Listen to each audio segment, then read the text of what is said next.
Bom dia, irmãos. Graça e paz. Amém. Vocês estão bem?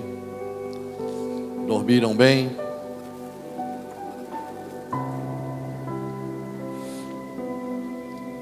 Aleluia.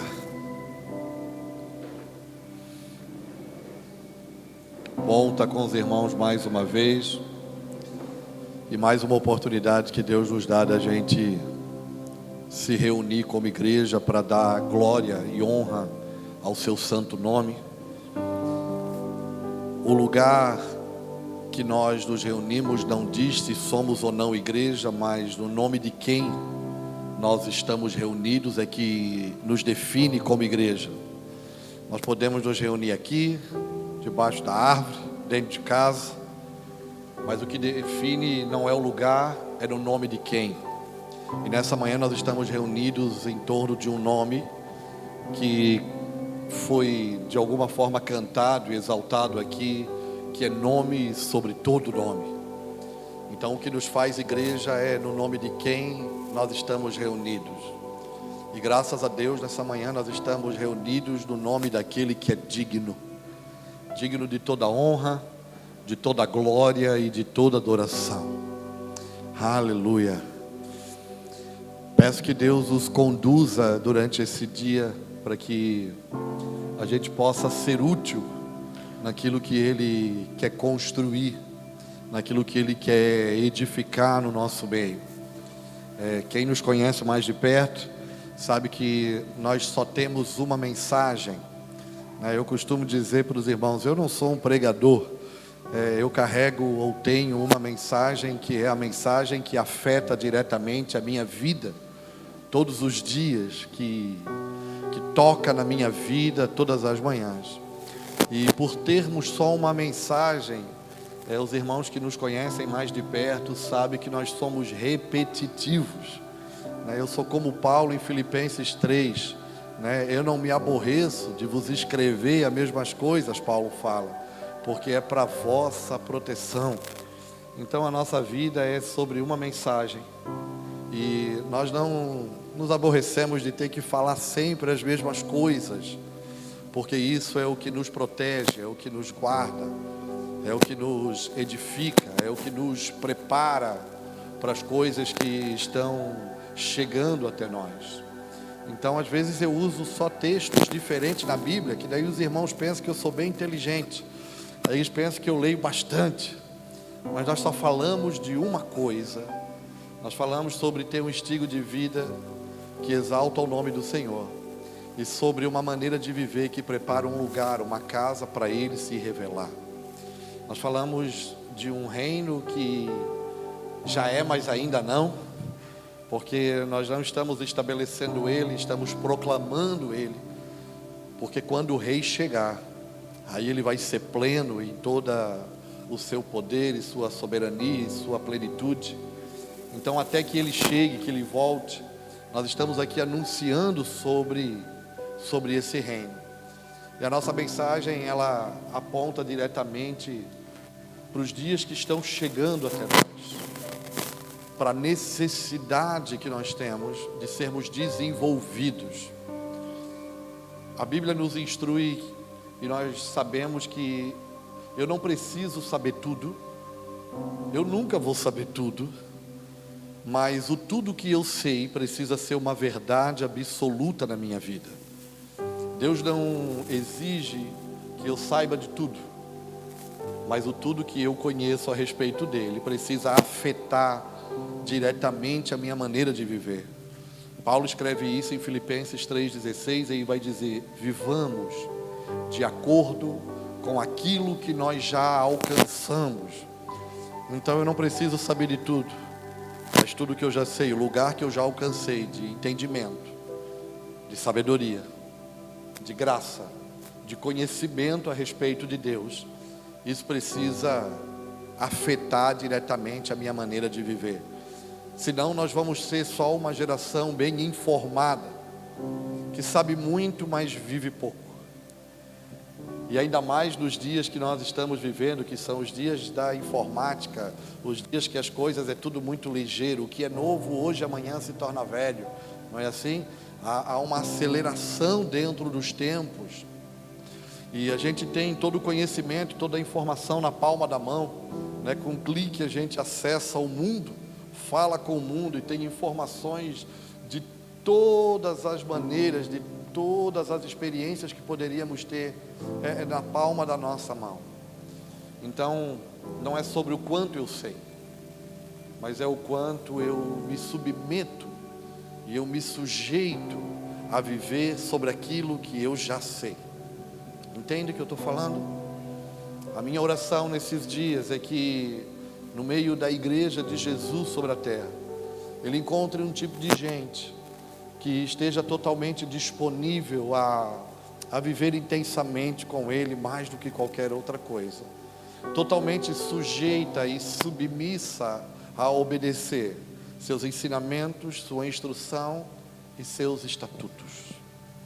Ontem à noite eu falei aqui um pouco sobre o clamor Maranata, mas falei de um sentimento pessoal, que para mim nesses dias o Senhor Ele está organizando, ordenando a casa, por causa dos dias futuros.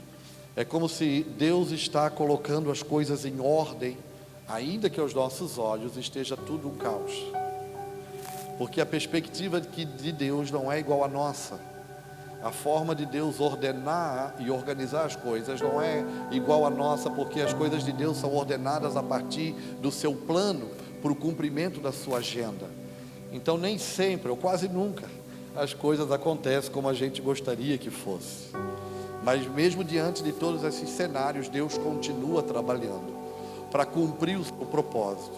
E Ele trabalha, como eu falei ontem aqui, dentro de uma agenda para o cumprimento desse propósito. Então ontem eu falei que Deus está ordenando a casa, e nós poderíamos fazer a aplicação de ordenar a casa em 3 esferas da vida. Ele está ordenando a casa, essa casa. Ele está ordenando a casa, minha família. E Ele está ordenando a casa, a igreja, o meio pelo qual Ele se movimenta, o lugar da sua habitação, o lugar onde Ele se revela. Então esses são dias de ordem. Parece que Deus está colocando as coisas no devido lugar. E eu tenho percebido também Deus fazendo uma denúncia sobre a desordem que está dentro de nós, dentro das nossas famílias e dentro da igreja. A Bíblia conta uma história, e nosso irmão aqui ministrou na adoração, enquanto ministrava, ele falou desse texto de Lucas 10, do versículo 38 em diante, quando Jesus ele vai a uma aldeia chamada Betânia. Ele vai para a casa dos seus amigos. Jesus é um Deus de relacionamento, ele tem seus amigos, e a história bíblica nos instrui que Jesus, nessa aldeia Betânia, um lugar que fica aí 3 quilômetros de Jerusalém, os últimos dias da sua vida, principalmente ali a última semana antes da sua crucificação, a Bíblia nos deixa um caminho das pedras para a gente perceber que Jesus passava o dia em Jerusalém, no templo ou no pátio do templo, confrontando as práticas religiosas dos sacerdotes daqueles dias, da população daqueles dias. Mas à noite ou no fim do dia ele caminhava 3 quilômetros para ir para a casa dos seus amigos, para Betânia. Betânia é o lugar onde morava Lázaro, é onde morava Maria e é onde morava Marta. E Lucas 10, 38 diz que Jesus vai a Betânia, para a casa de Marta, e diz que Maria, a sua irmã de Marta, ela senta aos seus pés para ouvir o que ele tinha para dizer. E daí a Bíblia diz que Marta estava inquieta, não é isso? Atarefada, agoniada com muitas coisas, mas Maria ouvia o que ele tinha para falar. Em um determinado momento, a inquietude de Marta faz ela se aproximar do Senhor, e ela diz: mestre, tu não te importas que a minha irmã não me ajude? Aí nessa hora, acredito eu que Jesus faz uma denúncia. Ele faz uma denúncia de como estava o interior de Marta. Ele vai dizer: Marta, Marta, tu estás inquieta, incomodada, tu estás atarefada. Depende da tradução, muda a figura de linguagem, tu estás envolvida com muitas coisas, mas uma coisa é essencial. Maria escolheu aquilo que é essencial. Maria estava fazendo o que, irmãos? Maria estava ouvindo o que ele tinha para dizer. E ele diz que isso é essencial. Quando eu falo isso, e eu já falei isso em alguns lugares, e eu falo assim num tom romântico, né? Nesse tom que eu estou falando, parece que agora nós não vamos precisar fazer mais nada. Se eu falar nesse tom que eu estou falando e conduzindo desse jeito, parece que agora daqui para frente nós não temos mais nada para fazer. Mas não é isso que Jesus está ensinando. Jesus está querendo deixar uma instrução e dizendo: não façam nada sem antes me ouvir primeiro. Não decidam, não se movimentem, não construam, não comprem, não vendem, não façam sem antes me ouvir primeiro.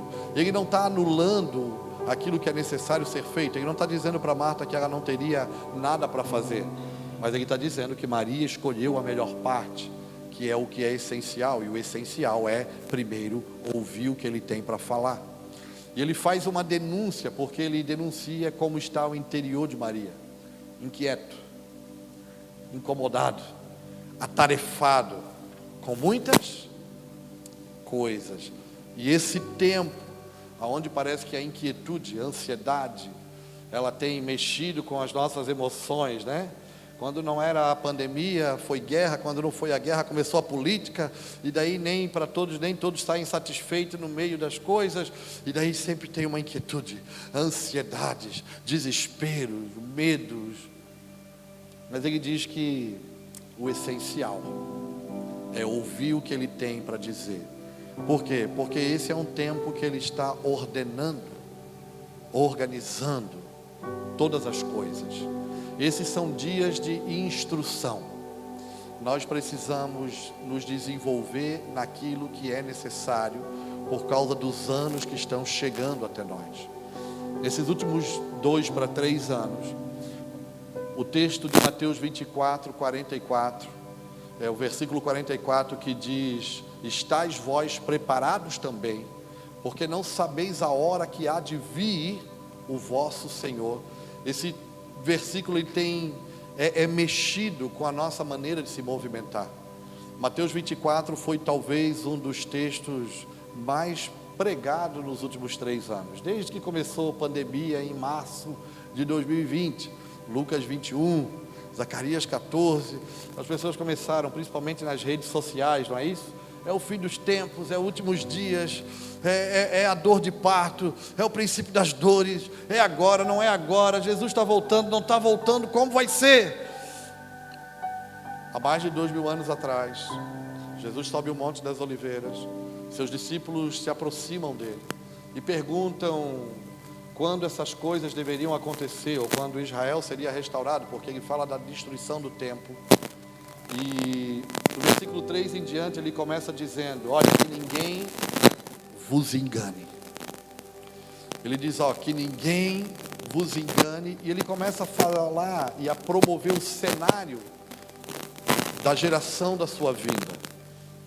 Quem lê Bíblia conhece Mateus 24 e vai ver que ele vai dizer de princípios de guerra, ou rumores de guerra, de peste, doença, fome, enfermidade, não é isso?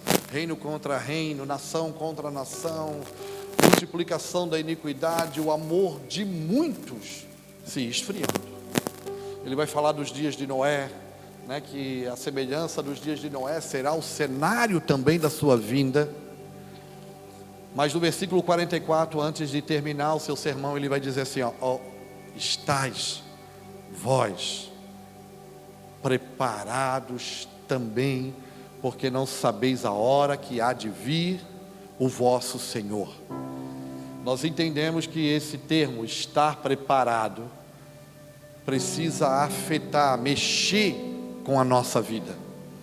E nesse tempo que a gente tem vivido, principalmente esses últimos 3 anos, esse estar preparado, ele tem modelado a nossa maneira de caminhar, de proceder, de viver igreja, de ser família.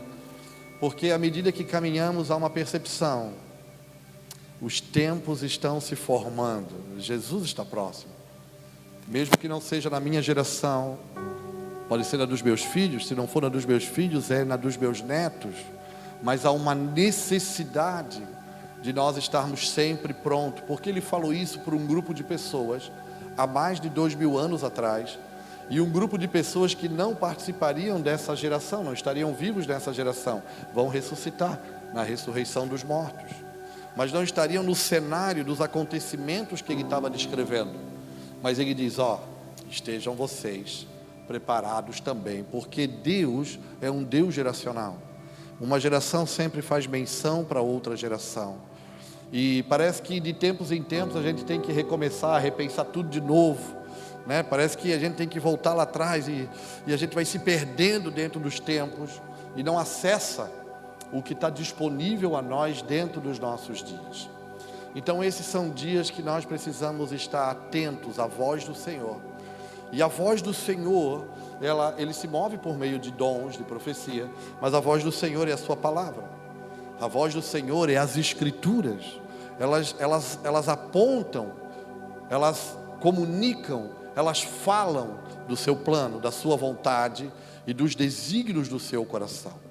E eu queria abrir as Escrituras com você em Atos capítulo 1, para a gente ler, porque Jesus aqui ele dá uma ordem, ele dá uma instrução, e eu queria usar esse texto para a gente atentar para os dias que nós estamos vivendo, como instrução para a nossa casa, para a nossa vida e para a nossa maneira de se movimentar.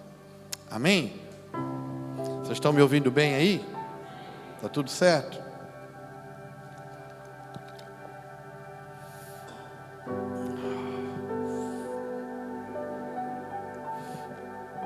Atos capítulo 1, Lucas achou por bem escrever a Teófilo sobre os últimos acontecimentos, né? As últimas coisas que aconteceram a respeito das coisas que Jesus fazia e que Jesus ensinava. E daí do versículo 3 em diante ele vai dizer assim, aos quais também, depois de ter padecido, se apresentou vivo com muitas provas infalíveis, sendo visto por eles por espaço de 40 dias, falando das coisas concernentes ao reino de Deus. Versículo 4, estando com eles, determinou-lhes que não se ausentassem de Jerusalém, mas que esperassem a promessa do Pai, que disse ele, de mim ouvistes, porque na verdade João batizou com água, mas vós sereis batizados com o Espírito Santo, não muito depois destes dias. Versículo 8, mas recebereis poder do Espírito Santo, que há de vir sobre vós, ser-me-eis testemunhas, tanto em Jerusalém, como toda a Judeia, Samaria, até os confins da terra. Versículo 9, e quando dizia isto, vendo eles, foi elevado às alturas, uma nuvem o recebeu, ocultando dos seus olhos. Versículo 10, e estando com os olhos fitos no céu, quando ele subia, eis que junto deles se puseram 2 homens vestidos de branco, os quais lhe disseram, homens galileus, por que estáis olhando para o céu? Este Jesus que dentre vós foi recebido em cima no céu, há de vir, assim como para o céu os viste ir. Versículo 12, então voltaram para Jerusalém, do monte chamado das Oliveiras, o qual está perto de Jerusalém, a distância do caminho de um sábado. E entrando, subiram ao cenáculo, onde habitavam Pedro, Tiago, João, André, Filipe, Tomé, Bartolomeu, Mateus, Tiago, filho de Alfeu, Simão o Zelote e Judas, irmãos de Tiago. Versículo 14, e todos estes perseveravam unanimemente em oração, súplicas com as mulheres e Maria, mãe de Jesus, e com seus irmãos.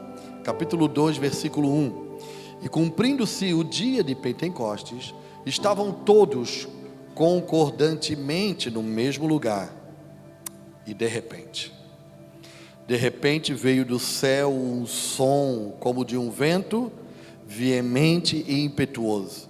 Encheu toda a casa. Aqui estavam assentados.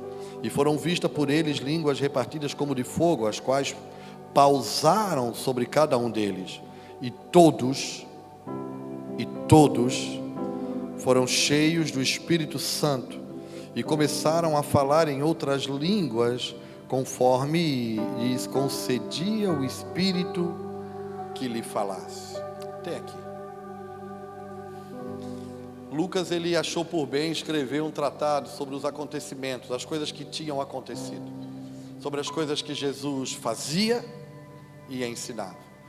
E daí nós acabamos de ler que Jesus deu provas incontestáveis da sua ressurreição, depois que ressuscitou, e ele permanece 40 dias com os seus discípulos. E daí ele começa a trabalhar para trazer durante esses 40 dias instruções. Parece que ele sabe que ele vai ascender aos céus, o Espírito vai ser enviado, que tem uma promessa para ser cumprida. Então durante esses 40 dias ele começa a trazer ensinamentos e instruções para os seus discípulos andarem sobre ele. E no versículo 4 a gente leu que Jesus determinou, Jesus deu uma ordem para os seus discípulos. Ele disse: olha, não se afastem da cidade de Jerusalém, porque não muitos dias depois desses, vocês viverão o cumprimento da promessa que o Pai fez para vocês, que vocês ouviram de mim. João batizou vocês com água, mas não muitos dias depois desses, vocês serão batizados com o Espírito Santo. O versículo 8 diz que vocês serão cheios do Espírito Santo. Vão ser minhas testemunhas, Jerusalém, Judeia, Samaria, até os confins da terra. Aí nós lemos que Jesus começa a fazer o quê? Subir aos céus. Os discípulos, talvez atemorizados, assustados, acompanham o movimento da ascensão de Jesus aos céus. 2 anjos aparecem para eles e dizem: ei, homens galileus, por que vocês estão olhando para cima? Esse Jesus que vocês estão vendo subir e ser recebido nos céus, certamente, com toda certeza, ele voltará. Aí no versículo 12 diz que aí eles voltaram para Jerusalém, subiram ao lugar chamado cenáculo e permaneceram na instrução que receberam. Eu li esse texto para a gente pensar sobre a necessidade que nós temos de ter aquilo que nós chamamos de espera responsável. O nosso Deus é um Deus que quando fala, Ele faz. Quando fala, Ele cria. E nenhuma das suas promessas, elas se perdem no tempo. Somos nós que às vezes não acompanhamos o que Ele está fazendo, ou o movimento dos céus sobre a terra. Jesus, ele se aproxima dos discípulos e ele vai dizer assim: falar uma coisa só para vocês: não saiam da cidade até que se cumpra a palavra que do Pai vocês ouviram, até que os dias de cumprimento chegam. Os discípulos, atentando para o que ele diz, tiveram a disposição e a disponibilidade de ir para Jerusalém. Eu tenho aprendido nesses dias, irmãos, que as nossas inquietações, as nossas ansiedades, nossos desejos de estar fazendo coisas, nos impede de estar no lugar da instrução. Eu não preciso saber o que eu vou fazer agora. Eu preciso saber o lugar que eu preciso estar agora. Porque o lugar da instrução, que é o lugar que eu preciso estar, ele sempre vai revelar para mim o que é necessário ser feito dentro desse lugar. Jesus mandou os discípulos orarem? Não. Nós não lemos Jesus dizendo: voltem para Jerusalém e fiquem lá, pastor Rodrigo, orando. Jesus falou isso? Não. Jesus mandou eles ficarem em Jerusalém.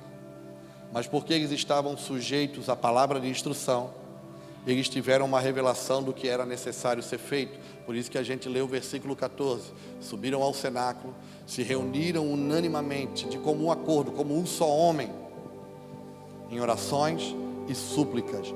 O lugar que eu preciso estar sempre vai revelar o que é necessário ser feito. O lugar da instrução sempre vai me ensinar o que é necessário ser feito. Mas sabe o que acontece, irmãos? Às vezes a gente está empolgado em fazer, em se movimentar, em querer impressionar Deus com as nossas coisas, e Deus não se impressiona com as nossas coisas. Sabe por que muitos de nós não provam da graça, do favor e do cumprimento da palavra de Deus? Porque a gente não persevera e permanece no lugar da instrução. 1 Coríntios capítulo 15, versículo 6, diz que Jesus, depois da morte e da sua ressurreição, no período de 40 dias que ele teve com seus discípulos, ele foi visto por mais de 500 irmãos. Mais de 500 irmãos o viram e ouviram as suas instruções. Mas o dia que o Espírito Santo desceu no cenáculo, que a gente chama do dia de Pentecostes, quantos irmãos estavam reunidos naquele lugar? Quanto? Mas mais de 500 viram e ouviram as suas instruções depois da sua ressurreição. Mas só 120 perseveraram e permaneceram sobre o que ele falou. Sabe o que acontece nos nossos dias? A gente se desespera com as coisas ou com as circunstâncias de adversidade à nossa volta, e a gente esquece da palavra de promessa de Deus. Diferente da gente, Deus é fiel. Deus não pode mentir. Sempre que Deus fala, Deus faz. Sempre que Deus fala, Deus cria. E as coisas que estão nesse livro, na palavra, nas escrituras escritas, elas vão se cumprir. Que a gente participe ou não, que a gente esteja atento para isso ou não. Mais de 500 viram e ouviram, mas simplesmente foi só 120 que vivenciou o cumprimento. Sabe o que eu penso? Que eles estavam em Jerusalém, passou um dia, passou 2 dias, não aconteceu nada, não sentiram nada, não viram nada, não receberam nada. Começaram a voltar para a sua vida e para as suas coisas. Começou a olhar um para o outro e dizer: rapaz, nós vimos até o homem subir, ele subiu, tivemos uma experiência legal, mas já fazem 5 dias e nada aconteceu. E falou que nós seríamos cheios do Espírito, que Ele não nos deixaria órfãos, que seríamos cheios de poder para ser sua testemunha, mas parece que nada move, nada acontece. E foram retornando para suas coisas, ou para a sua própria vida, para a sua maneira de viver. Mas 120 permaneceram e perseveraram sobre a sua palavra. Da ascensão de Jesus, a descida do Espírito, são 10 dias, irmãos. Foram um período de 10 dias que eles vivenciaram. E 380 não provaram naquele dia do cumprimento. Por quê? Porque não permaneceram. Por que eu estou falando disso nessa manhã? Porque esses são dias de nós permanecer. Mas eu não sinto nada. Eu não preciso sentir, irmão. A fé sabe. Mas eu não estou vendo nada. Eu não preciso ver, irmãos. As escrituras já anunciaram. Nós precisamos nesses dias obedecer. Uma das necessidades do cristão, irmãos, é obediência. Concordam comigo? A gente tem dificuldade de obedecer. E sabe de uma coisa? A Bíblia diz, em Mateus 7, Jesus está encerrando o seu discurso, aquilo que a gente chama do Sermão da Montanha, não é isso? As bem-aventuranças. Parece que ele pegou todos os princípios do seu reino, condensou, e fez um sermão. Mateus 5, 6 e 7. Alguns irmãos chamam da constituinte do Evangelho. Parece que ele botou tudo de princípio, de valores, de maneira de viver em 3 capítulos da Escritura. Mas antes de encerrar o seu discurso, em Mateus 7, 21, ele vai dizer: nem todo que diz Senhor, Senhor, entrará no reino dos céus, mas aquele que faz a vontade do meu Pai que está nos céus. Então não é por aquilo que eu falo, é pela maneira que eu me sujeito e me submeto à vontade do meu Pai que está nos céus. Jesus tinha uma preocupação, irmãos, em deixar instruções claras. Capítulo 4 de Mateus diz que a fama de Jesus já corria as nações, ele era famoso na Síria, o ministério de Jesus estava bombando. Jesus estava cheio de agenda, estava fazendo muitos milagres, maravilhas, uma multidão seguindo ele. Mas quando ele chega na Galileia, de frente do mar de Tiberíades, ele vê essa multidão como ovelhas que estavam sem pastor. Ele sobe no monte, ele começa a trazer várias instruções e ensinos para que eles pudessem se submeter e se sujeitar, porque ele sabia que o que faria eles perseverar e permanecer seria estar posicionado na palavra de instrução. Esses dias nós estamos sendo acometidos de aflição, concordam comigo? Há um espírito de intimidação rondando a terra, rondando casas, famílias, pessoas, cidades, igreja, é ou não é? Tem um monte de pastor preocupado, porque agora mudou o governo, porque eles são comunistas, e porque as igrejas vão fechar. Irmãos, a igreja nunca vai ser fechada, porque a igreja não é um prédio, a igreja não é um CNPJ, igreja é um organismo vivo. Irmãos, a igreja ela subsiste há mais de 2000 anos, há guerras, há 2 guerras mundiais pelo menos ela subsistiu, ela sobrevive. Sabe qual é a igreja que mais cresce no mundo? Sabe? A igreja do Irã, que é conduzida na sua maioria por mulheres.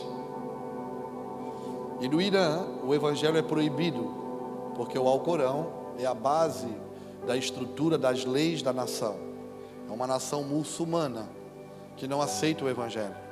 Mas a igreja que mais cresce no mundo é uma igreja que não tem nome, não tem placa, não tem estatuto registrado em nenhum cartório.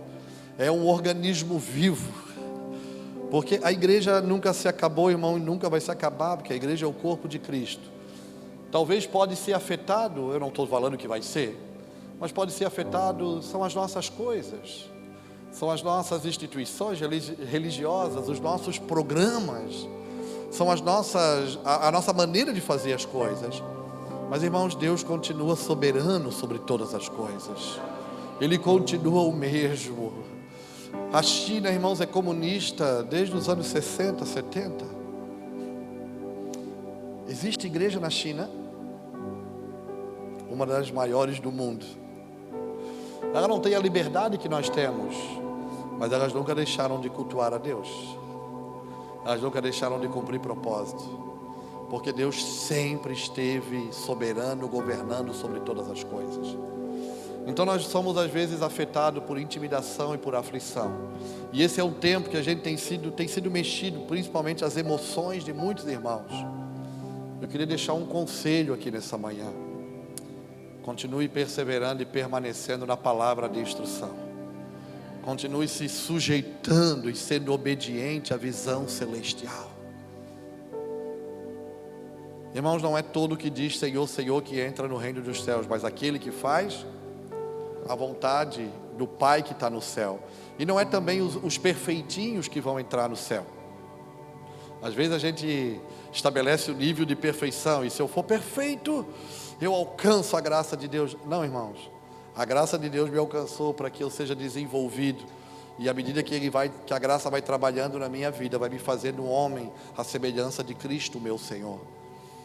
A Bíblia fala em Atos 13, 22, quando Paulo está em Antioquia, falando num dia de sábado, numa sinagoga, sobre os seus antepassados, contando um pouco da história da nação de Israel e falando a respeito do seu ministério apostólico. Ele vai dizer que Deus tinha achado Davi, um homem segundo o seu coração, Davi filho de Jessé, um homem segundo o meu coração, que executará toda a minha vontade. Quantos aqui desejam ser homens segundo o coração de Deus? Eu também. Esse é o desafio da minha vida, ser um homem segundo o coração de Deus. Mas sabe como vive um homem segundo o coração de Deus? É um homem disposto e disponível a executar toda a vontade de Deus. permanecer, a se submeter, a se sujeitar a toda a vontade de Deus. Irmãos, Deus tem uma vontade. A vontade de Deus é revelada na Bíblia. E nós precisamos ser um tipo de gente nesses dias, obediente aos seus princípios e aos seus valores. Nós vivemos um tempo de muita insegurança, não é isso? Incerteza, desconfiança. A gente não consegue planejar coisas ao longo prazo, consegue? Não, faz os últimos 3 anos a gente não consegue fazer coisas ao longo prazo. A gente está inseguro, não é? Cheio de incertezas e de desconfianças. Mas deixa eu falar uma coisa para você. Dentro desse cenário de incertezas e inseguranças, o momento é oportuno. Oportuno para quê? Para se cumprir as coisas que Deus falou sobre essa nação Brasil. Aqueles que perseveraram e permaneceram no cenáculo, em oração, em súplicas. Deus não disse para eles orar, mas porque eles estavam no lugar de obediência à instrução que Deus deu, eles tiveram uma revelação do que era necessário ser feito. E esses que permaneceram, Atos 2 a gente leu, que eles estavam todos reunidos no mesmo lugar. E de repente se ouviu do céu um som, como de um vento impetuoso que encheu todo o ambiente. E quando se ouviu o som do vento, se viu sobre a cabeça de cada um deles línguas como de fogo, e cada um começou a falar em línguas como o Espírito lhe concedia. Sabe, irmãos, eu trabalho pelo de repente. Os últimos anos da minha vida, tudo que eu faço, construo, tudo que eu empenho, meus dias, minhas horas, meu dinheiro, minha família, é na expectativa do de repente, de ver o de repente se cumprindo sobre a nação brasileira. Não é fruto da nossa imaginação, mas homens e profetas que antecederam aos nossos dias, irmãos que vieram antes de nós, que viveram nessa nação, eles profetizaram sobre o Brasil. Várias profecias de novo começaram a ser repetidas esses dias de caos, né? As pessoas começam a trazer à memória aquilo que lhe dá esperança, e começaram a ser nas redes sociais novamente reproduzidas, profecias que falam de Brasil como um celeiro missionário. Eu trabalho com missões, e eu tenho percebido Deus despertando em meio à nossa geração, uma geração doida para ir, porque evangelho é ir, doida para sair às nações, às ruas, aos lugares aonde Cristo precisa ser revelado. A palavra de Deus, Deus falou que o Brasil viveria um avivamento, que o Brasil viveria, a palavra de Deus não, a palavra de Deus pelos profetas, não na escritura não está escrito isso. Muitos profetas profetizaram que o Brasil viveria um avivamento, e a nossa esperança, a nossa expectativa nesse tempo é sobre o cumprimento da palavra de Deus. Eu nunca vi Deus mentindo, eu nunca vi Deus deixando de cumprir a sua palavra. Eu sempre vi em toda a história da Bíblia e na história do cristianismo, eu sempre vi Deus em meio às gerações, sempre que Ele encontrou um tipo de gente que desejou Ele mais do que tudo, que trabalhou com Ele, não para Ele, a partir do que Ele fala, mais do que com toda a sua força, com todo o seu ânimo. Eu sempre vi Deus cumprindo a sua palavra. E a minha oração e o meu anseio é ver o de repente se cumprindo em meio à nossa nação. Há uma expectativa sobre os dias que estão chegando. Eles não são os mais favoráveis, eles não são os melhores dias, mas sim são os dias propícios para o cumprimento da palavra de Deus. Agora, o que é necessário? Que nessa geração a gente persevere, a gente permaneça, a gente se submeta aos processos de ser desenvolvido.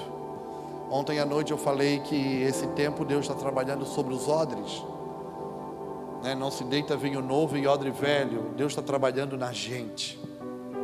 Deus está tirando a gente, irmãos, de um lugar de ser morno, de viver um evangelho meia boca, de viver um cristianismo de aparência, para sermos cristãos de verdade. Um tipo de gente que não tem problema de se humilhar, de se submeter, de perder. Um tipo de gente que não está buscando os melhores lugares, mas está sujeito à vontade de Deus. Como nós falamos ontem aqui, nós não estamos na igreja, ou somos igreja para melhorar de vida. É porque é o único lugar onde a vida é plena. Onde é o único lugar que a vida de fato é uma verdade. Nesses dias Deus está mexendo na nossa estrutura, irmão. Duas coisas eu creio que Deus está fazendo dentro desse cenário que nós estamos vivendo. Deus está tirando a gente da falsa espiritualidade, e Deus também está tirando a gente de uma fé equivocada. O que seria uma fé equivocada? É eu crer naquilo que Deus não falou como se Ele tivesse dito. E muitas das nossas coisas nós construímos em cima de coisas que Deus nunca disse. Parece que a gente vive em cima de um mundo de fantasia. Tem coisas que Deus nunca disse, irmãos, que Ele nunca falou. Mas a gente vive uma fé equivocada, se movimenta e constrói em cima de palavras que Deus não falou, que são contrárias até na verdade o que está escrito. Então esses dias Deus está nos tirando de um lugar de fé equivocada e está nos estabelecendo no lugar de verdade, de transparência, onde nós vamos viver a plenitude da sua verdade. E Ele também está tirando a gente de uma falsa espiritualidade. O que é falsa espiritualidade, irmãos? É ter uma imagem daquilo que eu não sou como se eu fosse. A gente se impressiona com as performances das pessoas. A gente se impressiona com as habilidades dos homens. Sabe, os homens que me impressionam esses dias não são os que sabem usar bem o microfone. Não são os homens que sabem usar bem os seus instrumentos. Mas são os homens que vivem de fato e de verdade, segundo o que eles falam, o que eles expressam. A gente se impressiona porque nós vivemos um mundo da informática. Irmão, na rede social tudo é grande, tudo é bonito, tudo é santo, tudo é perfeito, tudo funciona bem. Mas nem sempre quando você chega de perto tudo é como aparenta ser. Então esses são dias de um cristianismo verdadeiro. Eu tenho orado nesse tempo, pedindo ao meu Senhor para que na nossa geração se levantem homens de verdade. Homens que assumam uma posição entre o alpendre e o altar. Homens que se sujeitem à verdade de Deus. Buscou o Senhor alguém que se colocasse na brecha, mas não encontrou. Sabe por que às vezes Deus não encontra? Porque nós estamos envolvidos com as nossas coisas e não com a dele. Nós falamos de um evangelho, nós anunciamos o reino, nós pregamos de um Cristo que nem sempre a gente tem disposição de viver.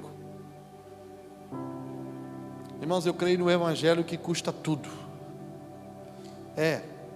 Custa tudo. Custa obediência, custa sacrifício, custa renúncia. Mas não se preocupe, Ele é Pai também. E a Bíblia diz que se eu sou mau, sei dar boas coisas aos meus filhos, Ele é perfeito. O problema é que a gente vive em busca de Deus por aquilo que Ele pode suprir na nossa vida e satisfazer a nossa vida, mas não para cumprir o propósito pelo qual nós fomos chamados. Esses são dias de perseverar e permanecer nas instruções ou na instrução que Ele tem nos dado. Esses são dias de a gente não se preocupar no tanto que nós vamos ter que fazer, mas no lugar que nós precisamos estar. E o lugar se você me perguntar assim, irmão Júlio, que lugar é esse de instrução para esses dias? É um lugar de arrependimento. É um lugar de confissão de pecado. É um lugar de transparência. É um lugar de verdade. Sabe, irmão, me perdoe a sinceridade. Eu estou cansado do evangelho maquiado. Eu acho bonito, luz colorida, acho massa. É legal, ajuda a gente, alegra nossas reuniões, né? A gurizada mais jovem gosta. Mas posso falar uma coisa?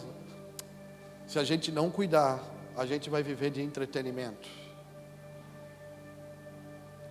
Eu não quero jogar um balde de água fria aqui. Nós estamos numa conferência de avivamento. E o termo que eu li é aviva-nos, né, pastor Joel? Aviva-nos. Se nós queremos ser avivados, nós precisamos reconhecer primeiro que nós estamos mortos. Esse é o primeiro passo. Porque Ele só pode avivar aquilo que está morto. aquilo que perdeu a vida. Então o primeiro passo nesses dias é reconhecer o quê? Nós estamos mortos, Senhor, nós precisamos de você. Então o lugar de instrução nesses dias para os discípulos foi: permaneçam em Jerusalém. E porque eles foram para Jerusalém, eles entenderam que era preciso ser feito: orar. E porque eles permaneceram e perseveraram em oração, de repente, uau, um vento impetuoso encheu a casa. Eu creio num avivamento, irmãos, mas eu não creio num avivamento que vem promover personalidades e nem instituições religiosas. Eu creio num avivamento que é o movimento do Espírito Santo nos últimos dias, que vem habilitar e capacitar uma geração para o cumprimento da grande comissão, a missão apostólica da igreja. Então eu creio num avivamento que não é arrepio da carne, é também, eu gosto, irmão, eu gosto de arrepio da carne, eu sou peteca, né? Como eu falei ontem, atrás dessa cara de maconheiro tem um cara de terno e gravata, é pentecostal aqui dentro de mim, o cara do manto, do fogo, sou chaleirinha, sou chaleirinha, irmão. Mas eu sei também que esses são dias de sobriedade. São dias de nós termos uma consciência clara sobre o que Deus quer. Por quê, irmãos? Porque nós não temos mais tempo para perder tempo. Nós não temos tempo para brincar de igrejinha. Nós não temos tempo para brincar de evangelho. Nós fomos chamados para uma vida de comprometimento. Eu não sei o que você pensa, evangelho para mim é tudo. A minha relação com Deus é tudo que eu tenho de mais valoroso e precioso. E por causa disso eu quero me submeter e me sujeitar a trilhar todo o caminho que me é proposto. A gente desfalece fácil. Essa geração desiste fácil. Diante das adversidades, a gente abandona as coisas fácil. Deixa eu falar para você, nós não estamos só, irmãos. Em Shavuot, dia de Pentecostes, lá em Atos 2, o Espírito já foi enviado. O nosso amigo Espírito Santo, ele tem se relacionado com a gente no decorrer dos anos, para nos conduzir a esse lugar de maturidade, de entendimento, de clareza. E há uma necessidade nesses dias de nós sermos homens de verdade, mulheres de verdade. Eu sei que tem muitos jovens aqui, e maturidade, irmãos, não está relacionado à minha idade, porque eu conheço muito velho e maturo, e muito menino maduro. Maturidade está condicionado à maneira que eu me responsabilizo com as coisas que Deus me confiou. Então não é sobre a minha idade, é a maneira que eu estou me relacionando com aquilo que Deus colocou nas minhas mãos, né? E quando eu sei que eu estou me tornando um homem maduro, quando eu estou disposto a gastar tempo fazendo as coisas que eu não gostaria. Como eu sei que eu estou me tornando alguém mais maduro, quando eu gasto a maior parte da minha vida, do meu tempo, fazendo aquilo que eu não gostaria de estar fazendo, porque eu estou me sujeitando a um propósito que é muito maior do que eu, que é muito além da minha compreensão humana. Então Deus está trabalhando nesses dias para a nossa maturidade, para o nosso desenvolvimento. E se nós formos homens e mulheres de compromisso, nós vamos ver nos próximos dias, meses e anos, Deus revelando o seu poder sobre nós, sua graça sobre nós, sua bondade sobre nós. A minha oração nesse tempo tem sido constantemente: Senhor, nos ajuda para as coisas que parecem ser difíceis demais para a gente. Nos ajuda para as coisas que parecem ser complicadas demais para a gente. Eu oro para que nessa comunidade de fé, nesse encontro que nós estamos reunidos aqui desde ontem, Deus encontre terra fértil para produzir na gente transformação, mudança. Sabe que não falta na nossa geração informação, né? Porque nunca teve tanto pregador bom, irmão. Nunca teve tanto acesso à instrução, não é verdade? Na palma da mão a gente tem tudo que a gente precisa: livro, curso, estudo, A gente, se quiser, passa o dia em casa lendo vídeo, assistindo culto, aprendendo, fazendo curso. Nunca faltou informação nesses dias. Talvez o que nós mais temos nesses dias é informação que traz conhecimento. Mas o que falta na nossa geração é posicionamento, a partir do conhecimento que a gente tem. E isso tem a ver com Cristo sendo formado em nós, Cristo sendo gerado em nós, Cristo sendo desenvolvido em nós. Nós fomos chamados para refletir sua glória, sua imagem e a sua semelhança. Nem sempre é bom. Perder não é bom, irmão. Mas Jesus ensina a gente a perder, não é? Jesus ensina a gente. Sabe qual é o ensino de Cristo que a gente às vezes não gosta?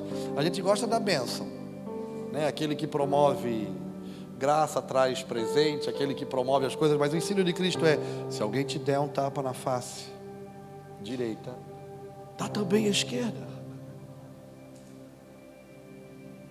Quem faz isso, irmão? Se alguém me der um tapa do lado direito, eu me armo na hora com um soco para devolver, da mesma altura.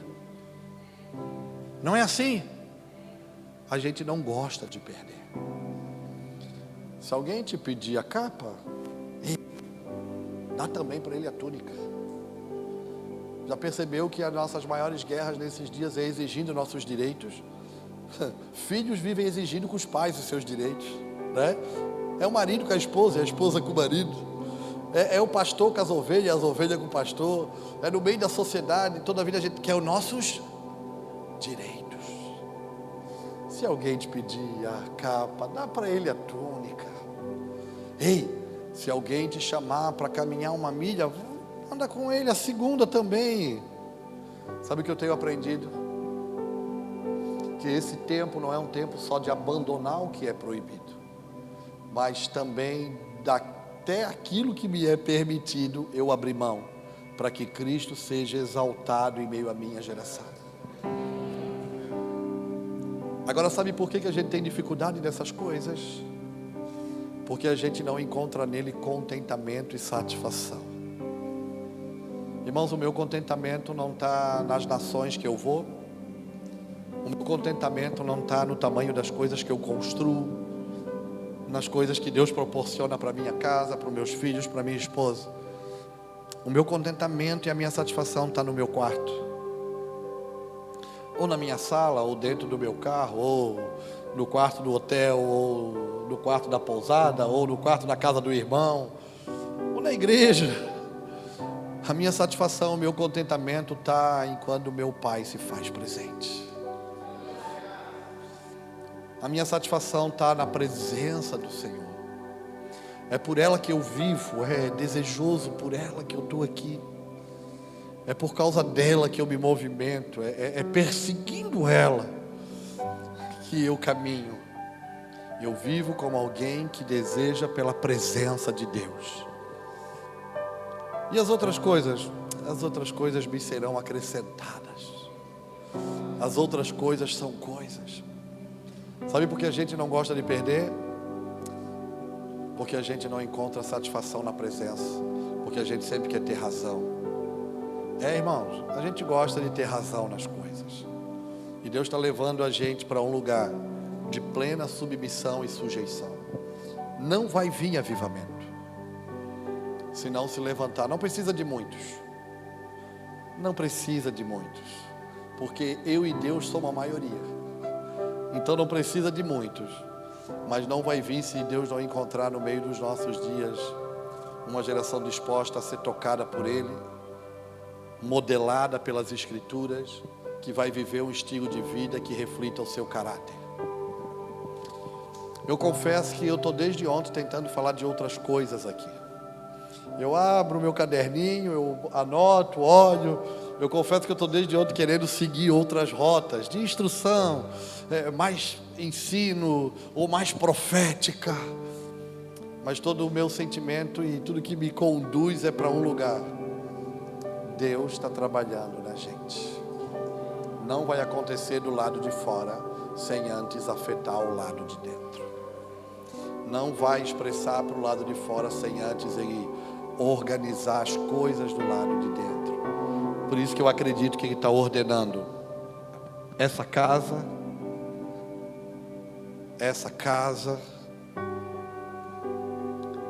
e essa casa. Para quê? Para que a gente possa expressar para o mundo de fato o que ele é. Agora, diante de tudo isso, irmãos, eu estou muito encorajado. Eu não estou empolgado, porque a empolgação é algo que passa, né? Ela vem e vai embora. Eu estou encorajado sobre esse tempo, com todas as adversidades, todos os desafios, todos os problemas, todas as limitações, as aflições, as angústias, até os medos que nos perseguem.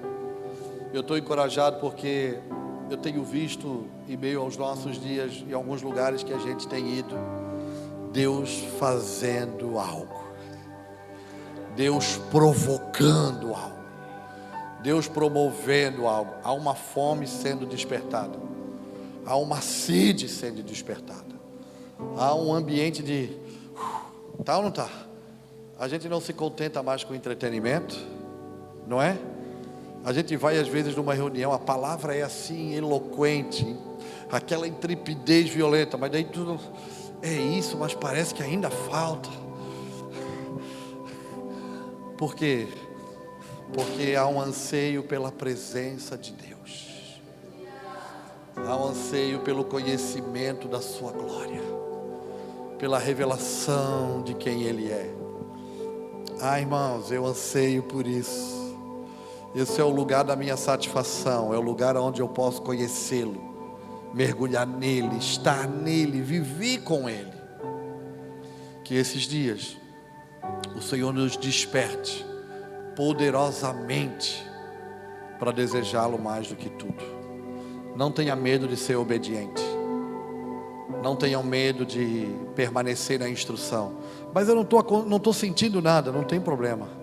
Persevere e permanece, porque Ele fala, Ele faz. Ele fala, Ele cria. Sempre que Deus fala, Ele cria. Sempre que Deus fala, Ele faz. Então não tenham medo de perseverar e de permanecer. Mas está difícil. Vai piorar. Mas está muito ruim. Não vai ficar melhor. Em que sentido? A Bíblia diz que o dia do Senhor é terrível. E se a gente for olhar as Escrituras, olhar o cenário que a gente vive, à medida que a gente caminha, a gente vê que se multiplica a iniquidade, um tipo de gente ruim também se multiplica na terra. Então parece que as coisas vão ficar mais difícil. Mas a Bíblia que diz que o dia do Senhor é um dia terrível, é a mesma Bíblia que diz que o dia do Senhor é um dia glorioso. Tudo depende das nossas escolhas, de como nós estamos vivendo hoje. As nossas escolhas vão definir, vai ser terrível ou vai ser glorioso. Para o mundo, irmãos, é terrível. Para os santos, para a igreja do Cristo, é glorioso. Não negociem valores, não mudem a rota, não facilitem a jornada para se sentir melhor. Se sujeitem, se submetam, não tenham medo, não tenham medo. A história da igreja ensina que os homens de fé sempre prevaleceram, que a igreja gloriosa sempre prevaleceu. Nós não precisamos de outra coisa, nós temos uma garantia: a palavra de Deus é a nossa garantia. Que o Senhor nos instrua com poder nesse tempo e com graça nesse tempo. Eu queria estar falando de muitas outras coisas aqui, mas eu acho que Deus está chamando a nossa atenção para estar no lugar certo de instrução e para obediência. Eu acho que Deus está nos chamando para um lugar de obediência, de submissão, de sujeição, de assumir as nossas responsabilidades, porque o maior interessado em promover o ambiente favorável e cumprir com a palavra é o Senhor. Amém? Eu queria te convidar a ficar de pé nessa manhã.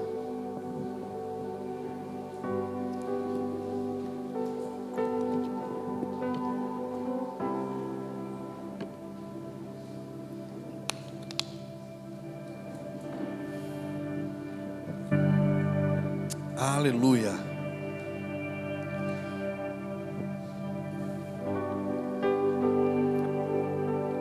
Deus está chamando a gente para descansar nele, naquilo que é terreno, e chamando a gente para despertar nele, naquilo que é propósito eterno. A Bíblia fala em dois textos. Um está em Mateus 8, o outro em Mateus 26. Em Mateus 8, do versículo 23 em diante, a Bíblia diz que Jesus, ele entra num barco, não é isso?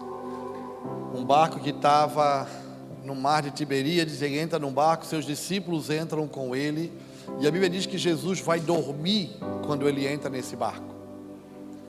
E daí eles começam o processo de navegação. E em meio àquela navegação se levantou fortes ventos. Um vento forte, uma grande tempestade que começou a bater contra aquela embarcação. E a Bíblia diz que Jesus estava dormindo. Seus discípulos se apavoraram, encheram seu coração de medo e foram acordar Jesus. Ele disse assim: mestre, acorda, o Senhor não se importa, nós estamos perecendo. A Bíblia diz que Jesus levantou, deu uma palavra de ordem, a tempestade se acalmou, os ventos cessaram. Ele olhou para os discípulos e disse: homens de pouca fé. E os discípulos ficaram maravilhados, dizendo: que homem é esse, que até os ventos lhe obedecem? Em Mateus 8, Jesus foi dormir, e os discípulos estavam aterrorizados, com medo da morte. Em Mateus 26, a Bíblia diz que Jesus, do versículo 36 em diante, diz que ele vai a um lugar chamado Getsemane. Ele leva 3 dos seus discípulos com ele. E daí ele diz assim: ei, fica aqui comigo um pouco, fica aqui orando, que eu vou ali adiante. A Bíblia diz que por 3 vezes Jesus volta, não é assim? E ele encontra os seus discípulos dormindo. Jesus estava acordado e os discípulos estavam dormindo. Jesus vai ao Pai orar e ele diz: Pai, se possível fosse, afasta de mim esse cálice, todavia seja feita a tua vontade e não a minha. Faz conforme te parece bem, né? Seja feita o que tu queres fazer. Nesses 2 textos, irmãos, tem gente dormindo. Nesses 2 textos tem pessoas dormindo. Deixa eu usar eles só para a gente atentar para a realidade que nós estamos vivendo agora. Em Mateus 8, Jesus está dormindo e os discípulos estão apavorados. Por que os discípulos estão apavorados? Estão com medo de afundar o barco, estão com medo de morrer, estão com medo de perder a embarcação, estão com medo de perder as coisas dele. Parece muitas vezes a gente, irmãos. Parece a gente na nossa jornada de vida. A gente fica: Deus, o Senhor não está vendo, eu estou sofrendo. O Senhor não está vendo, eu estou perdendo as minhas coisas. O Senhor não está vendo a vida difícil que eu tenho. O Senhor não está vendo. Como é que Jesus estava? Dormindo. Nas coisas concernentes a esta vida, irmãos, descansa. Vosso Pai sabe bem do que a gente precisa. Vocês viram os pássaros? Não trabalham, não semeiam, não juntam em celeiros, mas vosso Pai o sustenta. Vocês viram os lírios do campo? Não tecem, não costuram, não é isso? Mas nem Salomão, em toda a sua glória, se vestiu como um deles. Nas coisas concernentes à realidade dessa vida, irmãos, aquilo que nos carrega de preocupações, se eu pudesse dar um conselho, eu ia dizer assim: vai dormir. Descansa, porque o vosso Pai sabe bem do que vocês precisam. Mas lá no Getsemane, irmãos, os discípulos é que dormiam e Jesus estava acordado, porque lá Jesus estava no momento que era o ápice do cumprimento daquilo que ele veio fazer. Ele veio para aquela hora, ele estava ali debaixo de cumprir a promessa e a palavra do Pai. Ele estava ali para cumprir o propósito eterno. Ele veio para aquela hora. E se eu pudesse dar um conselho, eu ia dizer para você: descansa nas coisas concernentes à vida, mas acorda, desperta, abre os teus olhos para as coisas referentes ao propósito eterno de Deus. No que é dessa vida, Ele sabe. Não seja negligente, é claro, mas não se preocupe, nós temos um Pai Celestial, nós temos um Deus que cuida de nós. Talvez nós não temos o que nós gostaríamos, mas Ele não dá o que a gente quer, é só o que a gente precisa.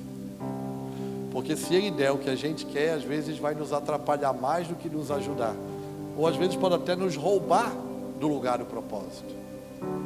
Então, nas coisas dessa vida, descansa, e nas coisas concernentes ao propósito de Deus, acorda. Vocês não puderam sequer vigiar 1 hora comigo.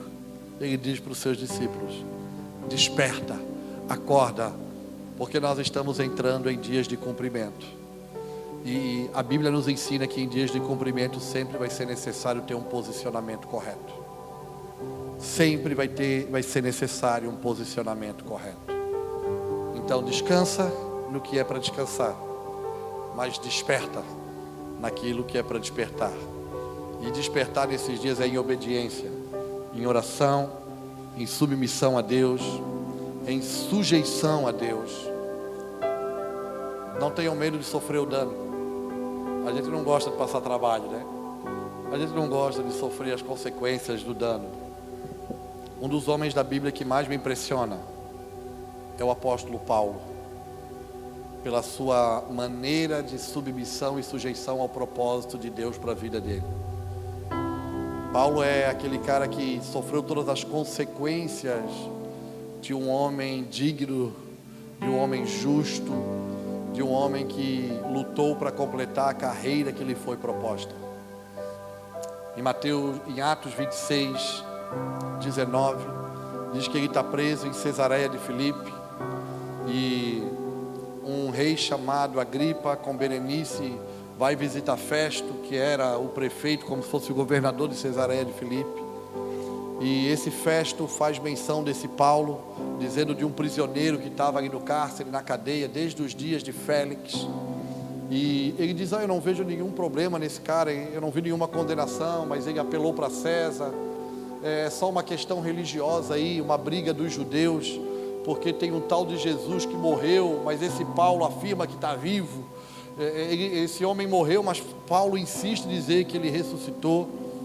E daí o Agripa, esse rei, se interessa em ouvir Paulo e diz para Festo: eu gostaria de ouvir esse homem. Ele diz: amanhã tu vai ouvir sobre ele.